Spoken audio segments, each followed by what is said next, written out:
അങ്ങനെ കോഴിക്കോട് പരിപാടി എല്ലാം അവസാനിപ്പിച്ച് നമ്മളിപ്പോൾ എറണാകുളത്താണോ ഉള്ളത്. ഞങ്ങൾ ഷീലാമ്മയുടെ വീട്ടിലാണോ ഉള്ളത്. ഷീലാമ്മ ഞങ്ങളുടെ ഫാമിലി ഫ്രണ്ടാണ്, എൻ്റെ അമ്മയുടെ അനിയത്തിയെ പോലെയാണ്. ഇത് ബീനാമ്മ, ഷീലാമ്മയുടെ അനിയത്തിയാണ്. ബീനാമ്മയുടെ വീട്ടിലേക്കാണ് നമ്മൾ ആദ്യം വന്നത്. ഇത് ബീനാമ്മയുടെ മോൻ കിരൺ ചേട്ടൻ, ഇത് മകള് കീർത്തി ചേച്ചി. ചേച്ചിക്ക് ഒരു മോനോടുണ്ട് കേട്ടോ. ഇതാണ് ഷീലാമ്മയുടെ അമ്മ. അമ്മമ്മ ഭയങ്കര ഹൈടെക്കാണ്. അമ്മമ്മ ഇങ്ങനെ പറയായിരുന്നു, ഒത്തിരി ഒച്ച വെച്ച് ഞാൻ സീരിയൽ കണ്ടു കഴിഞ്ഞാൽ അത് മറ്റുള്ളവർക്കൊരു ബുദ്ധിമുട്ടാവും. സോ അതുകൊണ്ട് ഞാനൊരു ബ്ലൂടൂത്ത് സ്പീക്കർ ഓണാക്കി അത് കണക്ട് ചെയ്ത് വെച്ചിട്ടാണ് സംസാരിക്കുന്നത്. ഇത് ഞങ്ങളുടെ ഉഷാമ്മയാണ് കേട്ടോ, ഷീലാമ്മയുടെ രണ്ടാമത്തെ സിസ്റ്ററാണ്. രണ്ടാമത്തെ അല്ല, മീനാമ്മയാണ് ഏറ്റവും ഇളയത്. ഉഷാമ്മ അതിന് തൊട്ട് മുകളിലുള്ള ആളാണ് കേട്ടോ. പിന്നെ അമ്മമ്മ ഇങ്ങനെ വളരെ കാര്യമായിട്ട് എക്സ്പ്ലെയിൻ ചെയ്യും. അമ്മമ്മ ഭയങ്കര വൈബാണ് കേട്ടോ. അമ്മമ്മയുടെ കൂടെ സംസാരിച്ചുകൊണ്ടിരിക്കാനും അമ്മയുടെ സംസാരം കേൾക്കാനും വളരെയധികം ഇൻട്രസ്റ്റ് ആണ്. അങ്ങനെ ഞങ്ങൾ ഫിക്സ് ചെയ്തു ഡിന്നർ എല്ലാവരും കൂടെ ഒരുമിച്ച് കഴിക്കാമെന്ന് പറഞ്ഞു. ഞങ്ങളിപ്പോൾ ഷീലാമ്മയുടെ ഫ്ലാറ്റിലേക്കാണ് വന്നത്. ഇത് ഞാൻ ഷീലാമ്മയുടെ ഫ്ലാറ്റ് എനിക്ക് വീഡിയോ എടുക്കാൻ പറ്റിയില്ല. ഷീലാമ്മ അവിടെ ഇല്ല. ഷീലാമ്മയുടെ മകളുടെ അടുത്താണ്. അതുകൊണ്ട് ഷീലാമ്മയ്ക്ക് ജോയിൻ ചെയ്യാൻ പറ്റിയില്ല കേട്ടോ. ഷീലാമ്മ പക്ഷേ ഞങ്ങൾക്ക് ഫ്ലാറ്റ് വിട്ട് തന്നു. ഞങ്ങൾ അവിടെ 2 ദിവസം അടിപൊളിയായിട്ട് ഞങ്ങൾക്ക് സ്റ്റേ ചെയ്യാൻ പറ്റി. എനിക്ക് ഷീലാമ്മയുടെയും ബീനാമ്മയുടെയും അതുപോലെ തന്നെ ഉഷാമ്മയുടെ വീടാണ് കേട്ടോ. ബാക്കി 2 പേരുടെയും ഫ്ലാറ്റാണ്. നല്ല അടിപൊളിയായിരുന്നു കേട്ടോ. എനിക്ക് ആംബിയൻസും മെട്രോയ്ക്ക് തൊട്ടടുത്തുമായിരുന്നു. നല്ല സൗകര്യമുള്ള 2 ഫ്ലാറ്റായിരുന്നു ഉണ്ടായിരുന്നത്. നമ്മൾ എത്തിയിരുന്നത് സ്വർഗം എന്ന് പറയുന്ന റെസ്റ്റോറൻറ്റിലാണ്. കുമ്പളത്തുള്ള സ്വർഗം റെസ്റ്റോറൻറ്റിലാണ് നമ്മൾ വന്നത്. സ്വർഗത്തിലേക്കുള്ള പാത കല്ലും മുള്ളും നിറഞ്ഞതാണെന്ന് പറയുന്നത് പോലെ വഴി അല്പം മോശമായിരുന്നു, പക്ഷേ ആംബിയൻസ് വൈസ് ഗുഡ്.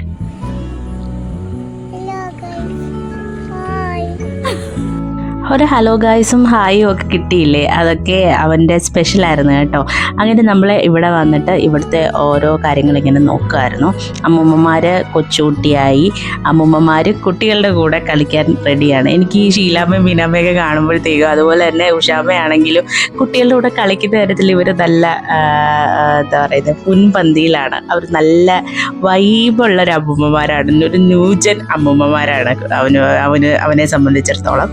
പിന്നെ നമ്മൾ ഇവിടെ വന്നിട്ട് കിരൺ ചേട്ടൻ നമ്മളോട് പറയായിരുന്നു, ഇത് കുറച്ച് ഫ്രണ്ട്സ് കൂടി ചേർന്ന് അവർ എന്താ പറയുന്നത് തുടങ്ങിയ ഒരു സംരംഭമാണ്. അപ്പം അവർക്ക് എന്തെങ്കിലുമൊക്കെ ചെയ്യണമായിരുന്നു. സോ അതുകൊണ്ട് അവർ ഒരു റെസ്റ്റോറൻറ്റ് തുടങ്ങാമെന്ന് കരുതി അവർ സ്റ്റാർട്ട് ചെയ്ത ഒരു സംഭവമാണ്. അങ്ങനെ നമ്മൾ അവിടെ ഇരുന്ന് കുറേ നേരം അങ്ങോട്ടും ഇങ്ങോട്ടും വർത്തമാനം പറഞ്ഞപ്പോഴത്തേക്ക് ഓർഡർ എടുക്കാൻ, കുറച്ച് നേരം വർത്തമാനം പറഞ്ഞപ്പോഴത്തേക്ക് ഓർഡർ എടുക്കാൻ ആൾ വന്നു. പുള്ളി അവിടുത്തെ സ്പെഷ്യൽ മെനൂസൊക്കെ പറഞ്ഞു കേട്ടോ. അപ്പം എല്ലാം ഡീറ്റെയിൽ ആയിട്ട് എക്സ്പ്ലെയിൻ ചെയ്യും. കാരണം നമ്മളൊരു ഡിഷിൻ്റെ പേര് കേട്ടിട്ട് നമുക്കത് ഓർഡർ ചെയ്യാൻ പറ്റത്തില്ലല്ലോ. സോ അതുകൊണ്ട് ഓരോ ഡിഷിൻ്റെയും പേര് എന്താണ്, അതിൻ്റെ സ്പെഷ്യാലിറ്റി എന്നൊക്കെ വളരെ ക്ഷമയോട് കൂടി നിന്ന് എക്സ്പ്ലെയിൻ ചെയ്ത് തന്നു. കണ്ടോ, ട്രെയിൻ പോകുന്നുണ്ട്. ഇവിടുത്തെ വേറൊരു കാഴ്ചയാണ്, നമുക്ക് ട്രെയിൻ പോകുന്നതും അവിടെ ഇരുന്നാൽ കാണാൻ പറ്റും. പിന്നെ ഇവിടുത്തെ സ്റ്റാഫൊക്കെ വളരെ ഫ്രണ്ട്ലി ആയിരുന്നു കേട്ടോ. അവർ ഇങ്ങനെയുള്ള എന്താ പറയുന്നത് ആക്സസിബിലിറ്റി നമുക്ക് തന്നിട്ടുണ്ടായിരുന്നു. നമുക്ക് കയറി കിച്ചണിൽ കയറിയിട്ട് ഷൂട്ട് ചെയ്യാമായിരുന്നു. അതിനൊന്നും അവർക്ക് ഒരു റെസ്ട്രിക്ഷനോ കാര്യങ്ങളോ ഒന്നും ഇല്ലായിരുന്നു കേട്ടോ. പക്ഷേ കിച്ചണൊക്കെ സെറ്റ് ചെയ്തിരിക്കുന്ന അടിപൊളിയായിരുന്നു. ഓരോ ഐറ്റവും ഭയങ്കര സ്പീഡോടുകൂടി വളരെ പ്രൊഫഷണലി അവരത് ഹാൻഡിൽ ചെയ്യുന്ന കാണാനും നല്ല ഒരു കാര്യമായിട്ടാണ് എനിക്ക് തോന്നിയത് കേട്ടോ. നമ്മൾ ഓർഡർ ചെയ്ത ഐറ്റംസൊക്കെ ഒട്ടുമിക്ക ഐറ്റംസ് വന്നു. അപ്പം വന്നു, മണിപ്പുട്ട് വന്നു, അതുപോലെ തന്നെ ഫിഷ് നിർവാണ പോലെ വേറൊരു സംഭവമാണത്. പിന്നെ ഇത് ഡക്ക് റോസ്റ്റാണ്, പിന്നെ സ്വർഗം ചിക്കനുമാണ്. മണിപ്പുട്ടെന്ന് പറഞ്ഞു കഴിഞ്ഞാൽ നമ്മുടെ ഇടിയപ്പം പുട്ടുകുറ്റിക്കകത്താക്കിയിട്ട് ആവി കയറ്റുന്നതിനാണ് ഇവിടെ മണിപ്പുട്ടെന്ന് അവർ പറയുന്നത്. ഇതൊരു സ്പെഷ്യൽ സാധനമാണെന്നാണ് അവർ പറഞ്ഞത്. ഏകദേശം സിമിലർ ടേസ്റ്റ് ആണെന്നാണ് എനിക്ക് തോന്നിയത്. ബട്ട് എന്നാലും എന്തോ ഒരു ഡിഫറൻസസ് ഉണ്ടായിരുന്നു. നല്ല ഫ്രഷ് മീനായിരുന്നു കേട്ടോ. പിന്നെ പിടിയും കോഴിയാണ് വന്നത് കേട്ടോ. ഇത് ഒരല്പം താമസിച്ചു. അപ്പം ഇതൊക്കെയാണ് നമ്മൾ ഓർഡർ ചെയ്ത സാധനങ്ങൾ. എല്ലാം ഒന്നിനൊന്നിനൊന്നിന് മെച്ചമാണെന്നേ ഞാൻ പറയുള്ളൂ.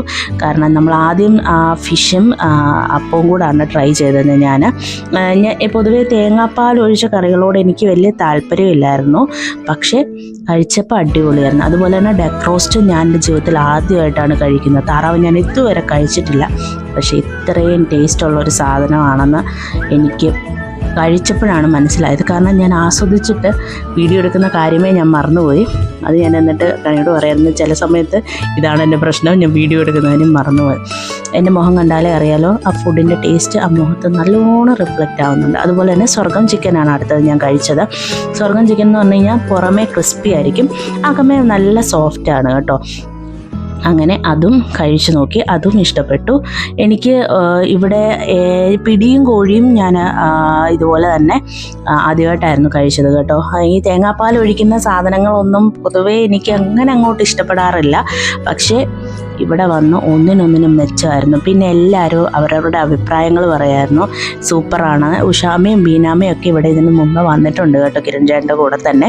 സോ കിരൺ ചേട്ടൻ ഒരു ഡയലോഗ് ഇപ്പോൾ പറയും, സ്വർഗം മാമ സ്വർഗം. കിരൺ ചേട്ടൻ അവിടെ നിന്ന് പറഞ്ഞ ഡയലോഗാണ്. പക്ഷേ നമ്മളത് ഒറിജിനൽ ഓഡിയോ കൊടുക്കാൻ നേരത്ത് എന്തോ ഒരു ശബ്ദത്തിനൊരു ഡിസ്റ്റർബൻസ് വന്നു, അതുകൊണ്ടാണ് നമുക്കത് കൊടുക്കാൻ പറ്റാഞ്ഞത്.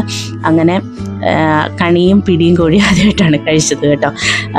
കീർത്തി ചേച്ചിയും അപ്രൂവ് ചെയ്തു. അതുപോലെ തന്നെ അവൻ്റെ ഫുഡ് കഴിച്ചിട്ടുള്ള ഹാപ്പിനെസ് കണ്ടോ, അതാണ് അവൻ്റെ ഇപ്പോൾ കാണിച്ചത് കേട്ടോ. അങ്ങനെ ഹാപ്പി ആയിട്ട് എല്ലാവരും അവിടുന്ന് ഫുഡ് കഴിച്ചു. നിങ്ങൾക്ക് ഈ പ്ലേറ്റൊക്കെ കാണുമ്പോഴേ അറിയാമായിരുന്നു അവിടുത്തെ ഫുഡിൻ്റെ ടേസ്റ്റ് എന്തായിരിക്കും എന്ന് നിങ്ങൾക്ക് മനസ്സിലായി കാണുമല്ലോ. കാരണം ഫുൾ പ്ലേറ്റും ഞങ്ങൾ ഖാലി ചെയ്തു. പിന്നെ നമ്മൾ കുറച്ച് മധുരം കഴിക്കാൻ വേണ്ടിയിട്ട് കുൽഫി അവിടെ അടുത്ത് തന്നെ അവരുടെ കോമ്പൗണ്ടിനകത്ത് തന്നെ ഒരു കുൽഫിയുടെ ഒരു കടയുണ്ടായിരുന്നു. അവിടെ നിന്ന് എല്ലാവരും ഡിഫറെൻറ്റ് ഫ്ലേവർ ഓഫ് കുൽഫി വാങ്ങി കഴിച്ചു. അങ്ങനെ നമ്മൾ ഈ ഡേ നന്നായിട്ട് സ്പെൻഡ് ചെയ്തു. അപ്പോൾ ഇത്രയേ ഉള്ളൂ. ബൈ.